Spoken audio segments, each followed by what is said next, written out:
The way you make love, sweet darling. That ain't the way you make love. You've been turning around uptown, doing some fancy clown, doing some fancy clown. You've been turning around uptown, doing some fancy clown, doing some fancy clown. I hear you in the background.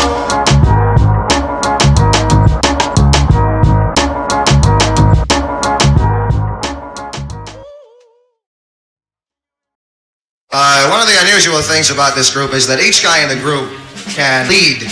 Any guy in the group can do it. Straight out the Ville. It's the Back Alley Fellas podcast. They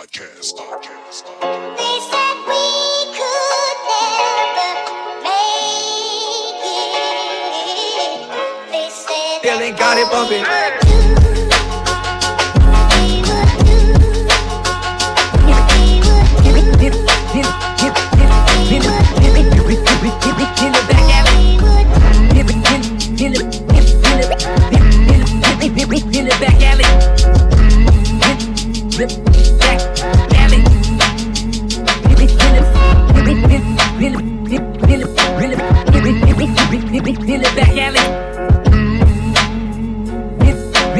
In the back alley. Taking shots of whiskey and only go.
One, two, three, in the place to be.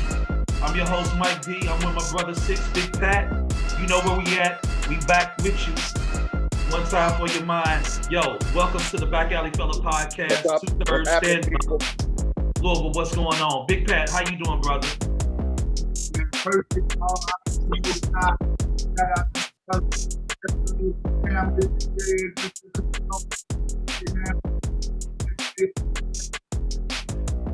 Scoot up a little bit so I can hear you a little bit better. I was trying to hide the tears going back. Oh, no, you good. What up, brother Six? How you doing, beloved? Man, I'm doing almost perfect here, brother. Praise be to Allah, man. I want to say what's up to you two brothers and all the listeners out there. Tell somebody to tell somebody to tell somebody. I want to give a shout out to Fat Blood, the family, everybody back in Louisville, 23rd Street. One time to my Muslim brothers and sisters. Mike D, how you doing, big brother? I'm doing swell. You know, one more day, and I'll be on that 50. I'll be on that 50 piece. So you know, tomorrow's the born day. Brother, that born day. I'll be in the 50 category with the rest of y'all. You know, half a century. Congratulations, brother. Yeah, thank you. Look good too for 50. Good God Almighty. And hey, Pat, you look good too, brother. You look just good too. Don't try to hide your beard, man. You look good, man. Yeah, no, I like it. It's fresh. Yeah. But yeah, so you know, all is well. Yeah, you know, I miss being able to. I used to always call my mom and thank her, whatever, because I just came out the womb. She did all the work. I ain't really do nothing. Right, that's right. But, it's her birthday. Yeah. So yeah, absolutely. Yes, yeah. Sir. So all is well though, but everything is good. And so what? Let me hold on. Let's. What's that? with a head like yours, she really worked too. Oh, look at you.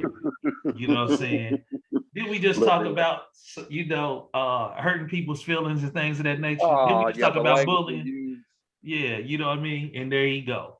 So with that, we're gonna go ahead and get it started. First thing we always do is we go around the horn and we ask what's in your cup. So Big Pat, what you got in your cup, brother? I always got something crazy. But yeah, I know. I'm gonna drink it because I don't waste nothing, but this is really nasty. So it's some Hawaiian fruit drink with some Bacardi. And I thought it was gonna be good, but it's really nasty. But I'm gonna go ahead and drink it anyway. So you're gonna do what it do. Man, if you need to go to them classes. Because they don't make. He said it's real nasty, but I'm gonna drink it anyway. Boy, they don't make that Hawaiian punch like they used to. They make it for. That Hawaiian punch used to be real sweet. Yeah. I'm with you, bro. Yeah. Which it ain't hitting on it. It ain't hitting on what it. I did. What you got, last 6? week I had the apple pucker and the vodka.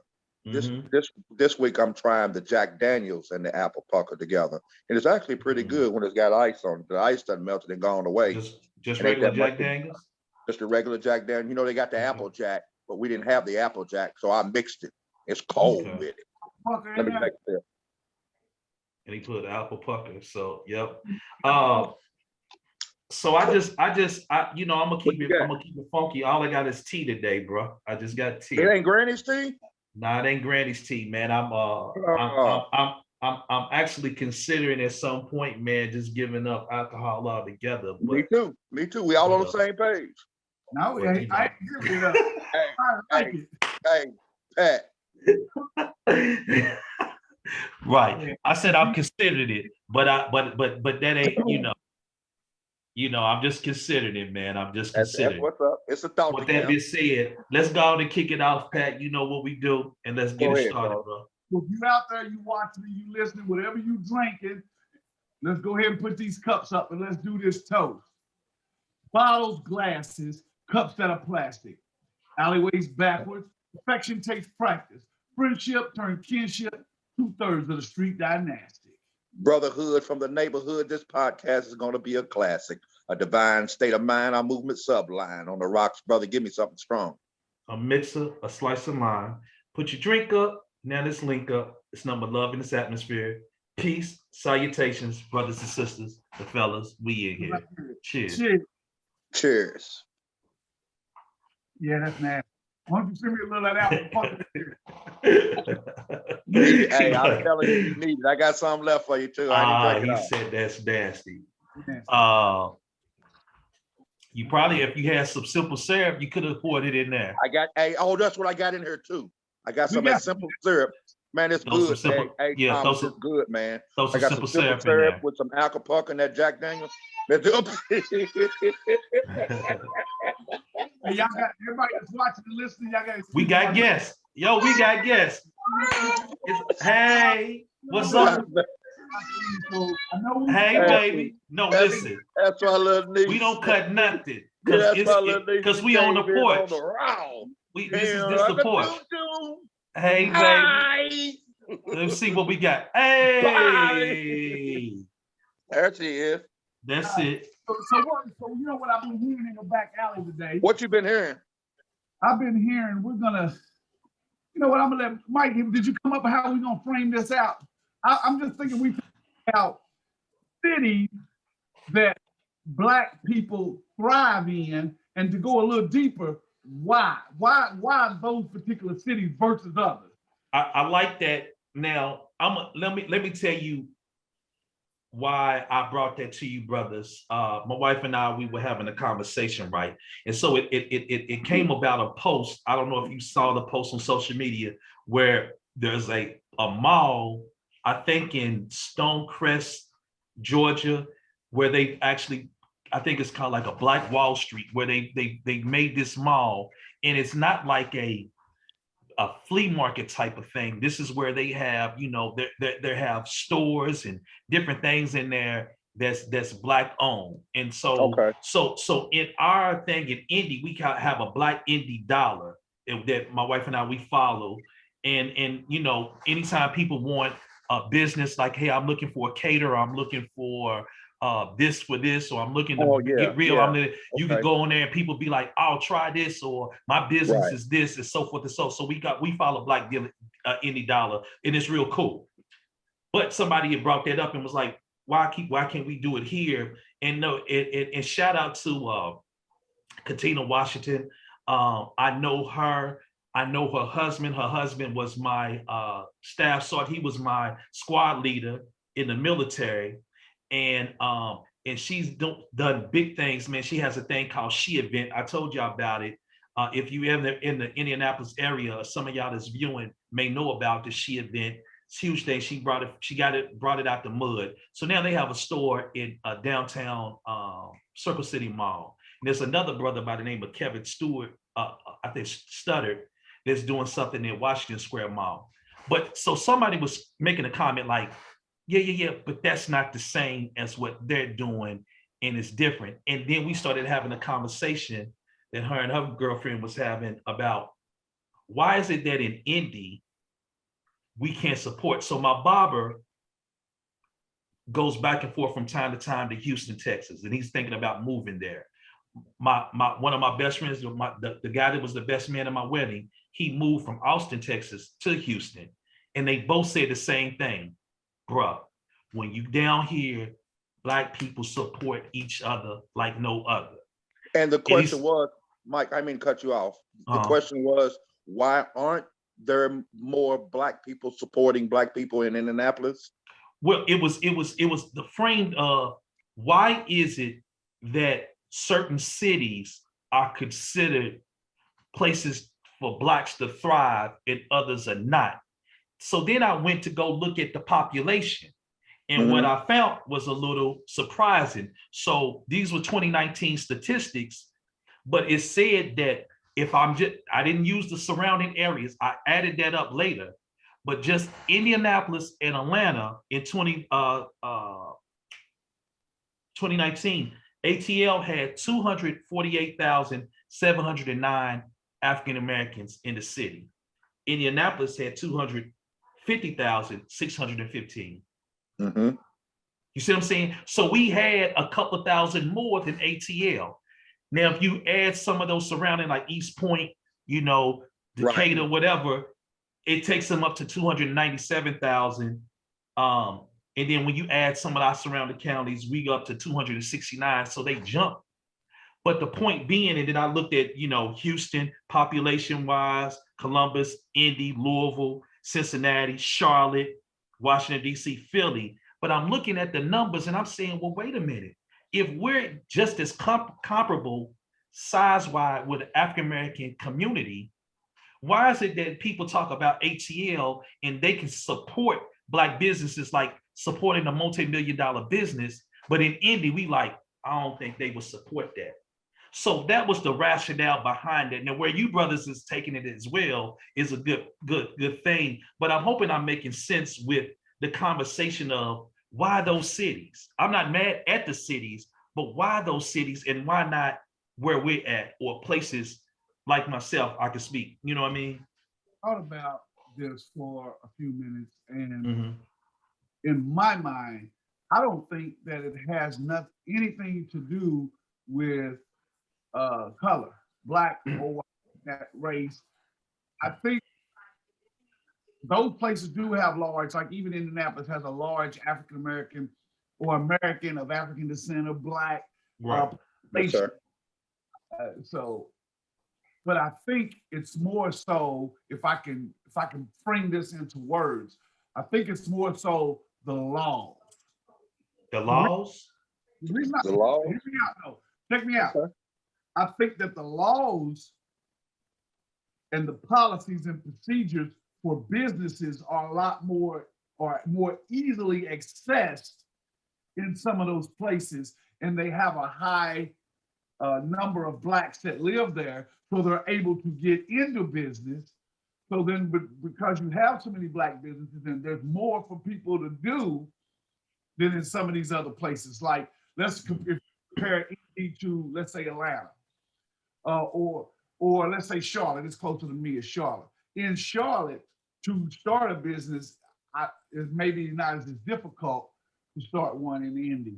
And then there's so much to do. When you go downtown Charlotte, there's so much to do that people come out to do it. And then you got to think the weather's a lot different. Oh, no doubt. And I get that part. A lot But of variables goes into it. Yeah. Yeah, but if you look at Indy is one of the premier as it relates to sports. And I put this, I say, Hold up, Mike, man. I get it. But while I missed the Super Bowl, I mean, we get Final Fours for women, men, Big Ten championships, all of the. But you just said to me, you got a coat on. No, but hear me out. But DC gets equally as cold in some places, and I know it's different, so I understand the temperature. What I'm saying is that don't have anything to do with the support and the understanding that when people say, if I go to Atlanta, Black people are thriving down there. Well, they are here as well. The difference is that there's a mentality down there, not all, but for the most part, that they're gonna work and they're gonna come together. Now, we talk about Jim Crow South Georgia. I know that the KKK had its rise here in Indiana, so we ain't talking too much difference. But I'm saying that it's that when I looked at the numbers, I was a little shocked by, because Charlotte is at 313,000. DC is 320. So that's not. I mean, it's a couple of thousand more numbers though. Well, it has to be something that in mentality. It's got. I don't know what it is. I think it's got a mixture of kind of both because I've lived it. I've been here for 2.5 years, or 2 years that I've moved down here or back and forth. Not really all the way here yet, but anyway. Long story short, from Louisville to this place. Well, hold on, I gotta cut you off real quick. Okay. I know where you're gonna go. You say Louisville one more time. You done spent 50 years of your life in Louisville. Say it the way it's say. Thank you. I was wondering if you was gonna catch that. Okay. Louisville. Okay. Louisville. Okay. Louisville. How do we say Louisville? Okay. Louis, now that I'm no longer in Louisville. and you know what? I'm gonna tie that in with my statement because this is a statement. Coming from Louisville, to here in South Carolina, Columbia, it is a big difference. And it's got something to do with the law. This is personally, this ain't for nobody. I ain't knocking nobody, whoever you are, and all you listeners out there. I'm just saying, living it. I don't have any statistics. I'm just telling you from experience and walking this path, coming from Louisville to South Carolina, it is really a big difference because I see 98% Black here. Whether it has anything to do with support or not, I could see it coming from Louisville. When I was in Louisville to start up a business, and we're going to go with starting up a business, just the idea, you have to find like-minded people to hang yourself around. That's where we go. And they're part of the law. Pat, I need you to school it because for whatever reason you sound real distant. I don't know why, but your sound is not. Yeah, your sound is like real distorted. But Thomas, if I'm correct though, you're the big brother. You moved down here for a particular reason. That was one of them. I remember one of the first conversations 16 years ago this brother had with me. And he played for me when he went to the Waffle House, Tupac on the box. He was like, dude, this 16 years ago, almost 17 now. They had Tupacs on the jukebox. I'm like, where you at? He said, I'm in Waffle House. In the Waffle House. That's in the Waffle House. No, so coming from Louisville. Go ahead. Because now that I thought about what you just said, Julia, kind of it kind of tied into what I said, but both of us are different than what Mike said. Mike is saying, okay, if you said you wanted to start a business in Louisville, why is it that we'd have 10 people to say, oh man, you ain't gonna do that, that business ain't gonna work. And then when you started, why they gonna go over here to this business and you got 50. There you go. I'm gonna give you I'll drink to that. Once again, once again, I'm gonna do something controversial, Mike. Go ahead. Because I might Are we step on walking some with toes. you, brother? I might step on some toes. This Please. brother here knows everybody in the city. Me and him know everybody in the city. The man went to barber's license, his master barber license, got into his shop, and we had brothers in our own circle going to somebody else to get their hair cut. And every time I brought it up, they gave me a different excuse as to why they wasn't going to him. Oh, he ain't never there. He just, well, he ain't never there because he got to try to find another hustle because he ain't got enough clients. He can't sit in there 8 hours and not make no money. He got to find it.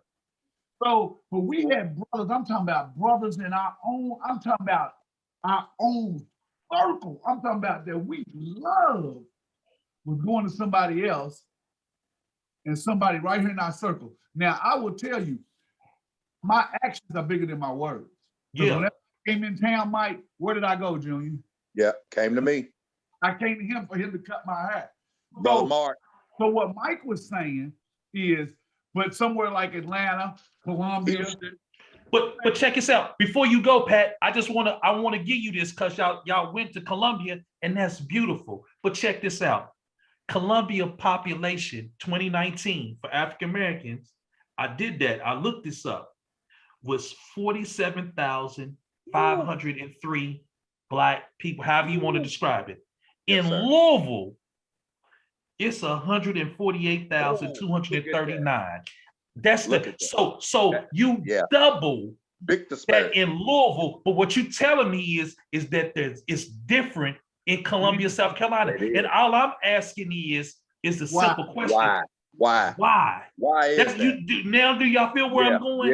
Yeah. What is that? Yeah. Because if I have an equal amount of people that's similar to one area where they say we thriving, and we got the same amount of people doing just as well or equal or maybe not as, or more, why are we not able to do what they doing down there in this several areas? Does that make sense? And that's I'm gonna go with the mentality, man, because I remember concerts. I'm gonna go with mentality too, Pat.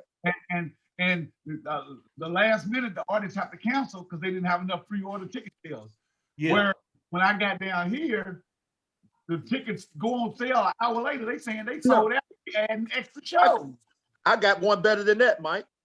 The brother was down here no more than about 3 to 5 years. I don't know exactly when the time date is, but it's just another story, another testimony on what we're talking about when it comes to support. And when I go back to Louisville, the same people doing the same thing, and they content with it. This brother came down here. They said, okay, we're gonna take this field. They took yarn, rope, wrote on some blank paper that we're gonna have a motorcycle or a car show over in this lot. Pay $20 and come on out. Sold it out without any question. Hold on, Mike. Tell you, do you want better? Took regular paper and hand wrote with a pencil or pen. Bike show, car show today. And then just start passing them out. When the dude handed me one, I said, man, they wrote this by hand. So me and my partner said, we're gonna ride over here. Ain't nothing probably over there. When I tell you, it was sold out. So all black. 150 cars and about 200 motorcycles. And I didn't count the people that walked. It was wall to wall people. And they took tape that you buy from Walmart with them plastic little Walmart chairs to rope off this field. It was so packed over there on a last minute handmade paper sign. So the question would be, for everybody that's listening or watching, the question would be what Mike said is, but why is that? Mm-hmm. Why is the mentality different?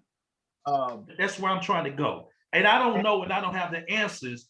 I'm just trying to, because I feel like, when we talk about areas, and I've been, thinking about, relocation and things of that nature, and, Houston has popped up because I hear about it. Going, Mike? I don't know yet. I don't know. You know what I'm saying? Come on down, I you know how I like my cold weather because my wife just got me this fresh red pea coat. Go ahead, bro. Cleaning them up. You know what I'm saying? Yeah, it's mean, bro. it's mean, and I'm looking at this burnt orange one. So I got to be in a place where I can at least wear that Wear 'em coats down here, and brother. sweaters down here from time to time. But so where y'all at is at the top. Houston is a place that I've thought about. Charlotte.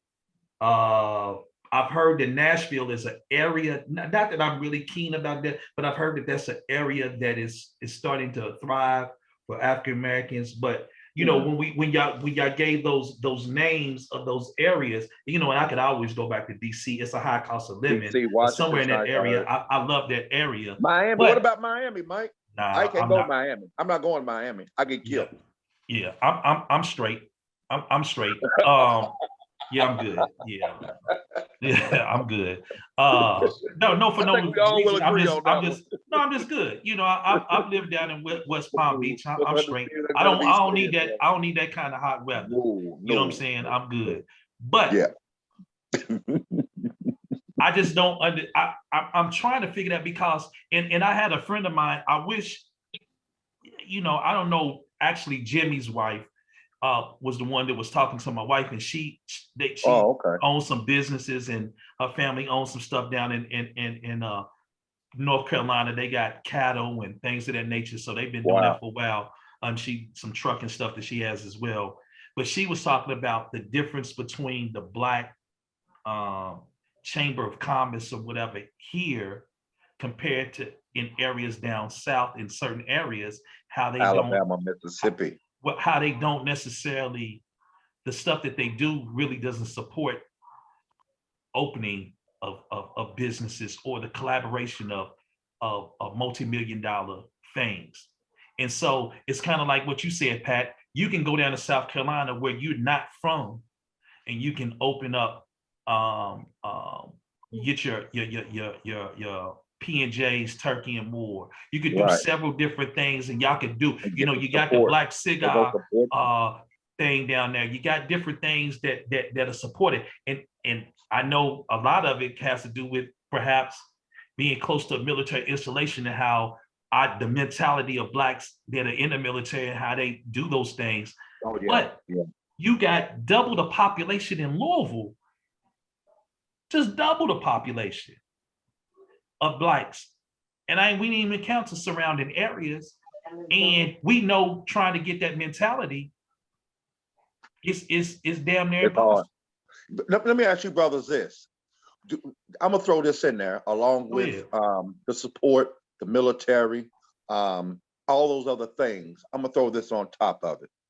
What about the entertainment and the sport arena when it comes to dealing with that? Because most of these cities that we all are talking about are predominantly Black entertainment and in the sports. We talk about the NBA, baseball, and basketball. We're talking about those things. Well, we and got football. an And then NBA. y'all got them all. Yep, y'all got them all. And Outside of baseball, but Houston. and not really the music. So but- when you talk about that, you know what I I'm thought saying. about that as well. I thought about that. You think your brothers have that has a lot to do with it? Because I mean, think like about the it, city of though. Louisville. Look at the city of Louisville. They're my opinion. I ain't knocking nobody. I'm just saying you can take it or leave it alone. They not going to let no NBA team in Louisville. They're not going to let no NFL team in Louisville. No. There's no way. It hasn't been, and it ain't going to happen. Because it's Not because of outside our the own University of people. Louisville. And that's so small-minded. Yeah, What's because that? Louisville, Yeah, I that's what didn't I'm know the saying. University of Louisville actually is the highest grossing university as far as sports in the country. I didn't realize that. I would have thought it would have been like UK or something like that. But then I think about Cincinnati, that has about 125,000, and it's less than Louisville. But Cincinnati is known more for like the Underground Railroad and having a Black basketball. a Black feel, a Black culture. You know what I'm saying? So I don't know. So You get that feeling too when you go into Cincinnati. When I used to go to some of the jazz festivals and things of that nature, you got the feeling of more Black support there, because to be honest with you, the jazz festival and stuff like that, I knew it was one in Cincinnati. I knew there was one in Milwaukee. That's what only ones I really knew about. There were others that I didn't know about, but in Louisville to have something like that, I don't think, me personally, I don't think that we were able or gonna be able to pull something like that off because of the laws and stuff that Pat had mentioned earlier, and because of the support that we should have in Louisville that we don't. How do y'all You know, think- it's more crime than support. support each other? And Why Say- did you say it say? again. I'm just saying Louisville, I'm saying in other cities. Some of these cities, like maybe Indy, we gotta get to the root of this. Well, that's Why- where that's That's where what I'm he trying does. to get at, Yeah, Pat. yeah. That's the part that I don't The- know because culture. well What because is it? Is it a mentality? I think so. definitely think it's a mentality. I think But here's so. what up until I looked at the numbers, Pat. Up until I looked at the numbers, I thought that there was more. And when I count College Park and all that in Atlanta, and I'm using Atlanta specifically, I was like, oh man. But then when I looked at the numbers, I said, wait a minute now. I personally know a whole bunch of Black people that's doing really, really, really well here in this city. And yet, from a community perspective, I see them in certain events. So if I go to UNCF ball or something like that, I'm gonna see the same groups of people. If I go to certain events and we go to certain events, I see the same groups of people that are doing very well. Right. But it's still not that feel. It's still not that feel when you come into Indianapolis. It's like boom. There's two groups that I think have the potential, and they're younger, to do some things. There's one called Butter, and now they call Gang Gang. They are 18 artists that actually do some things around the city. They're Right. Black artists, and they're doing something. And then there's another group. They have done a party, and they have another thing called Crown or Party or something like that. And they're doing something next year where it's like wear your crown. So it's like it's almost like the Met Gala that they're doing in New York, but it's a Black thing that they're doing. Oh, And I think they're trying to build something, but culture-wise, we got the Pat, we got it. But you know, it's funny. I just don't know. It's funny. I just hate to look at it from the angle of numbers. 100,000 Blacks, 40,000 Blacks, because it made me think about something. I went to a predominantly Caucasian college. I went to Murray State. And, PWI. And if you would have asked me while I was there, I would have told you we was damn near HBCU. Mhm. Felt. But in the latter years, I've looked at it, Murray State's literally like 4%, 3% African American. But the point that I'm making is that small population, and I'm just gonna throw out some arbitrary numbers just for Yeah. 200,000 students at the college, 100,000 students, and you got 2,000 Blacks. Those 2,000 Blacks all hung out at night. We all went to the parties. So when you came on campus and you was Black, you were directed to these places. So it was almost, I was oblivious to everything else. I was like, It man, was a culture. It was It was a culture. y'all That's the culture established we talking culture. about that And other so places are missing. That's Indy's missing. well, see, I think about Louisville's this even missing. from Louisville. So I listen to like Killer Mike from time to time when he talks, and he talks Right. about growing up, and he talks about all the people that they saw growing up, from the Andrew Youngs and to all these different people and the mayors and things of that nature, and the people in the industry and whatever. And then there's areas in Atlanta, there's suburbs that are pretty much predominantly Black. And so here it's not like that. It could be, but it's not like that. But I think that what happened early on was Atlanta established a Black culture. Yeah. And that Detroit. culture Yeah. was there was an Yeah. incubation an incubator for a lot of different things. You I know like what the I'm way you saying? put that. Incubator. And, I like that. and it allowed culture to grow, to be born and to grow. And so now I'm looking at it like that has to be that. Now there's other cities. DC was always known as Chocolate City. DC was always known as Chocolate City.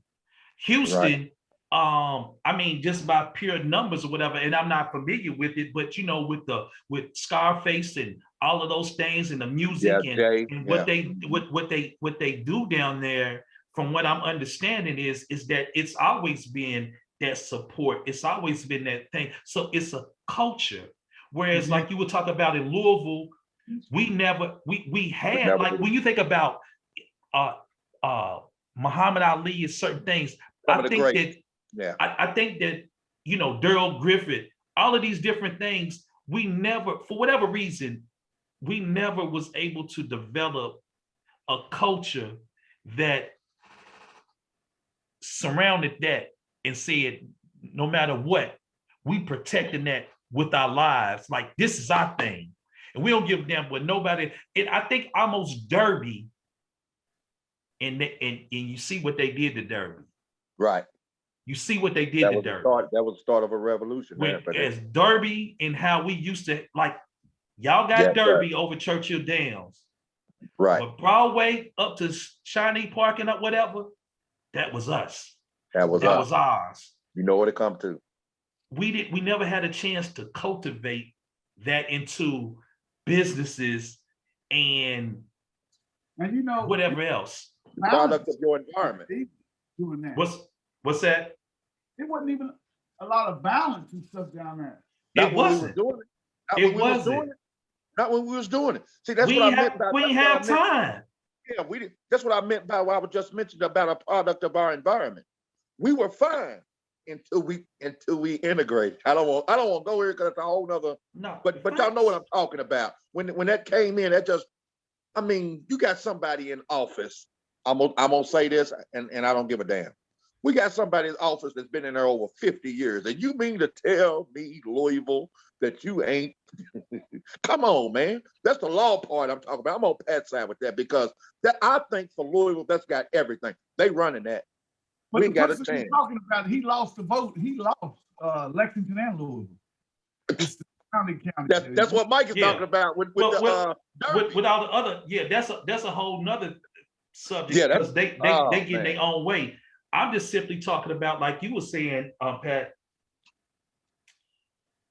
It's amazing because when I start to think about the culture and I start to think about from an early age hearing about certain cities that I'm familiar with, it was that now Charlotte I'm not as familiar with, but early on you heard certain things and you started to hear even more recently that that's a place for Blacks that are thriving. But I do know that whole Raleigh, Durham, Charlotte corridor, that little pyramid of that little corridor, you have so many different, you have all of them historically Black colleges in that little area of North Carolina and the tech and all of those different things. And I think that's the other part. Louisville, you got horse racing and all that, but where's the tech? Where's what's the culture? Right. Indy, I don't know what the cultural thing that glues us together, that makes it boom, that we can support these types of things. And I'm saying our city, but any city that feels like we feel, we should be asking those questions like, why not ours? Why not our city? Right. What is it that we need to do that our city can't be a mecca for Black people to come and thrive? And now that you say that, Pat, we was just as wild and all the things. We know folks that got wild, but I still can't remember. Maybe I wasn't paying attention. And I'm sure some things went down, but all the times we was on, Broadway used to be sold out. Yeah, there's no issues. Car on top of from that to that. From we talking about Shawnee Park to Bardstown Road. They made them turn at 22nd Street. It was from Shawnee. I mean, from from on 7th Street all the way up to 22nd Street, and then they made them turn and do a loop. The cars stolen. They And messed then it up. and then you go to shop, and then the part, and I'm saying nothing never happened, and then all of a sudden Something happened. we like, boom. Now we I'ma don't tell do you, it, and now You lived down there, knew that it was going to be jam-packed doing Derby. Then they you started prepared for it. on streets You and had family. making traffic go one way and all that. That jacked everything up. That made That Right. messed everything but up. listen, people will start, you park right here, selling Adapted, hot dogs, barbecuing. Yep. You want to grab And something while you because walk Mike into the park? was doing it, it was free. You could just do it. Then the city got in and you had to pay $300 Money. to set a Right. booth. Cause y'all had a booth laws set up changed. where just Yeah. sit up. And Yeah, I'm there talking you about go. we could just be, There you we go. could come outside our door, Yeah. go up the street on Broadway, set up a booth, people walking past, drive, and it was live the whole time. It was live the whole time. Yes, sir. But now it's not like that. Let me Same give you an thing with the example. Black Expo here. Oh, Y'all, we used to hear about We used to go. Indiana Black We used to go Expo in Louisville Yes, sir. because that was the largest Black Expo in the country. That's right. Now That's right. it's Greek, slowly. what the Freaknik, no more. Nigga Day, no more. But they brought M back Day, no more. Huh? They brought back Freaknik. Yeah. But even if they never did, Atlanta, but listen, Atlanta is thriving. Yo, they down there buying neighborhoods. They Right. down there getting it. Right. You see what I'm saying? Why ain't we doing that? Good example. In Louisville, we got a store that is toxic, is the word I want to use. A cancer to the Okay, neighborhood. cancer. It's a cancer of the neighborhood. And our problem, and I'm picking on this city because that's my city, the Mhm. problem is not that store taking money out of the community and taking it back to them and sending it to their home.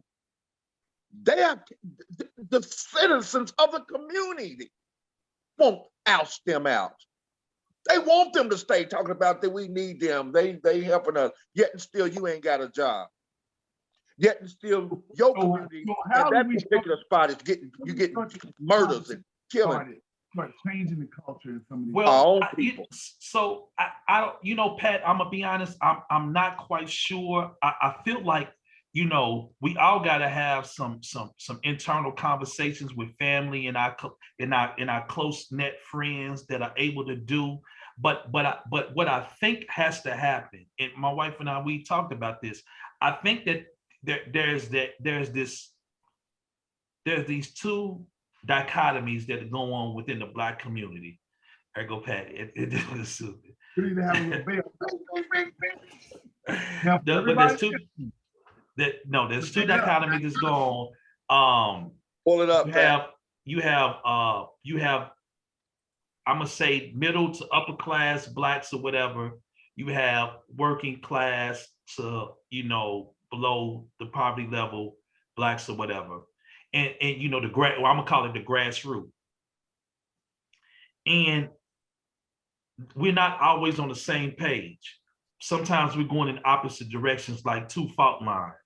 You know what I'm saying? Two continental plates rubbing together, friction. Okay. And sometimes we get together and cause an earthquake, we get damage instead of flowing together.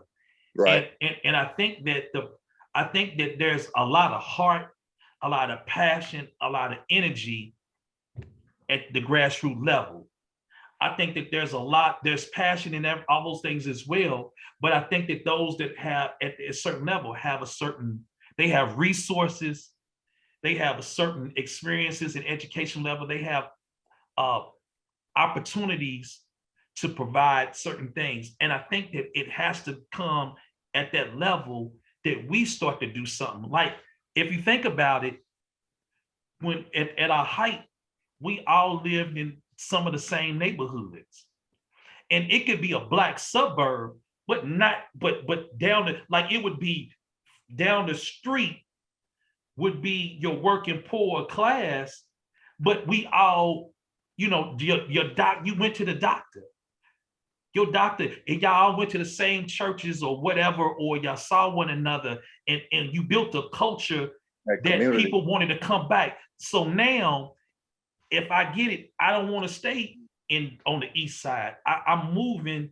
to Carmel or Noblesville or Fishers or wherever the case might be in Indy Simpsonville, to get away Oklahoma. because of the crime and certain things, but yet and still leaving people behind. And so that culture is there. So now I'm out here, but now I'm trying to figure out, well, I don't want my boys I want my boys to be dating white girls, and I don't want this and this and this. And they out here, they don't know nothing about diversity and inclusion. Well, yeah, but look where you at. You moved into a place where they ain't really about that. That's right. And then they should be, instead of us saying, yo, let's get it out there. Yo, this is our hood. This is our neighborhood. We need to buy this corner back. So, we need to get to my point exactly. Yeah, we gotta do more of that. What you got, Pat? Did you hear that bell? Yeah, what was that? All right, everybody that's watching and listening, this is another moment that's called Barang. What we gonna call it? We're gonna call it Extend Your Vocab. It was a word that was used on here. It was called dichotomy, a division or contrast between two things that are or represented as being opposed to or entirely different. So did I use it in the right sentence? In the right Yeah. way? In the right context. This is your Yes, you did. educational moment brought to you, me and the Back Alley Fellas. Y'all stupid, man. Because we all learn something every day. And listen, I know if you watching or I know I make light of this, but listen, having an extended vocabulary is very important in life. At this day and time, especially. Mine's not is where it should be for the level that I think I've been at. Neither am I. However, I'm always learning. Yeah, but it's all about effective communication. So it ain't about the words that you use. Keyword being effective. Because you can say anything, but it doesn't move somebody. Yeah. Yeah, it's all about effective communication. And to be honest with you, I'm going to say this. I'm going to jump on and jump off real quick because this is not a Please political. do. However, I do believe that our former president, Donald Trump, could have been even more effective if he had a communication style. he used Yeah. Better vocabulary. Let's call it what it is. A better vocabulary than a lot better. But you know what? Show, but I'm just saying. I think. Yeah. I don't know if he'd have reached the heights. I think that was what appealed to the other side. I think that it appealed to the people that was on that level. And that's what. Yeah. And he wrote that. But in politics, that's why he ain't there right now, though. That's right. I'm gonna jump on that too, Tom. I got to say this. He is what Black America needed. I'm done. All right. I'm done. I'm done with that one. You just dropped that one out and rolled out. Yeah, I'm done with that one. Something just kind of up, though. I know we've been kind of all over the place tonight, but if you're watching or you're listening, Talk about that book, Pat. Talk about that book first. What book? Your book. Oh, I am. I'm gonna do that at the end. But just remember that this particular podcast, in its inception, was to help generate conversation, to help broaden the things we're thinking about, the things we're talking about, the things that we're doing in the Black community. That has nothing to do with the white community, the Asian community, but to help improve the Black community. So tonight, we just want you to take from this, well, at least I want you to take from this, that some of these places that don't have a culture for thriving Black opportunities, or have a mentality that the things that are going, because there's the truth of the matter is one thing we didn't touch on, Mike and Brother Six, is all of these places, let's say like Indianapolis, there's stuff going on in the Black. Oh, absolutely. Oh, absolutely. It's not getting the support that it should. Like Mike said, you can go to 2 or 3 different events and see the same group of people. Now, that group of people might be 50 people. Okay, in that event hall, it might have seemed like a lot, but the truth of the matter is, it should have been people wrapped around the door for that event, and then they should have been saying, next year we need to get a bigger event hall. Like I wanted to add on to something to that point. we were talking about back when we were in Jack and Jill, which is the African American program. We did a couple of fundraisers, right? We had a couple of great ideas, and one of them we did was a fundraiser where we had a Black square dance caller. It's only a few of them in the country now. She was out of this lady, I think, ended up coming from Chicago. One of them we called, never got back with us. So we ended up finding one more, and she came up. I think she was out of Cincinnati. Needless to say, a fundraiser is one of those things, and I've learned this over the course of time. It's like you never really getting your ticket price. Like the food that they serve, the entertainment, whatever, it's never the ticket that you paying, you never getting that value. But it's a fundraiser. Yeah. It's a fundraiser. So I'm paying this because it's a fundraiser. Because I'm giving. I'm paying $200, whatever, because it's a fundraiser. Right. The dinner might be like, the chicken might be like whatever, but you paying it. Right. What we found is that even with the price point that we put it at, people were like, I don't know, people don't want to pay. It's like, well, if they don't want to pay, you going to the wrong people then. Because people that know and go to fundraisers, they coming out for that dollar like it ain't nothing. So if $40 is too much, you going to the wrong people. You selling to the wrong people. You got to change your friend group, because you should be able to get that off. That's easy. Right. Because 150, like people, and so again, it goes back to that mentality. Right. It goes back to the mentality of us as people. And I understand our medium income. I understand our disposable income that many of us may not have to use for other things. But I think at the end of the day, man, it's up to us to save us. And ultimately, we got to start putting some, and I'm not saying that every place is going to be a beacon, but I mean, now that I look at it, I got to start asking that question, like, what is our culture, and when are we going to start establishing right culture? Like, we know what bad culture is. We know what we don't like. We know we don't like this hood shit. We know we don't like the killings. Like, we have 200 something killings, man, in Indy. You see what I'm saying? Like, but that's just that's the what is that? That's not the root. That's the damn that's the symptom. Yeah, it's a symptom. You know what I'm saying? It's the same level. It's like, so I don't know, man. Listening to you, I think about Raw. For those of you who are listening, you may know a little something about that Raw album that Ice Cube put out with that hood mentality on it. And I think that's speaking volumes on where we at right now, on what we're talking about. It's a hood mentality. Yeah, it is, man. And it's really a little bit of that. You play a little bit of that? Yeah. Not and get flagged. This is we go to a different platform. We go to a different platform. I can't. What are you supposed to say? What are you supposed to do? I'm not an owner of the music. I'm not. How do we? Man, I don't know about. I don't know nothing about YouTube no more. That's a good point too, because to support the brother, you know what I'm saying, to give. Well, he ain't getting no bread off of it. Like, if we were monetized, then we couldn't. Or something about it, but I don't know, man. So we can hum it. If you know the words, you can sing it. We speaking on them terms, and it's just for me. It's just support your brother before you support another. That's one of the sayings that we used to say when we're standing on those corners, man. And standing on those corners, looking at some of those people not supporting one another in your own hood, where it should start in your family. We can't even get our own family together. Think about raising $100 and you want to go to your family, your friends, and tell them cash app you $10 to $5. You're gonna have to pull, man. It's like, I'm trying to get a ticket to come see you.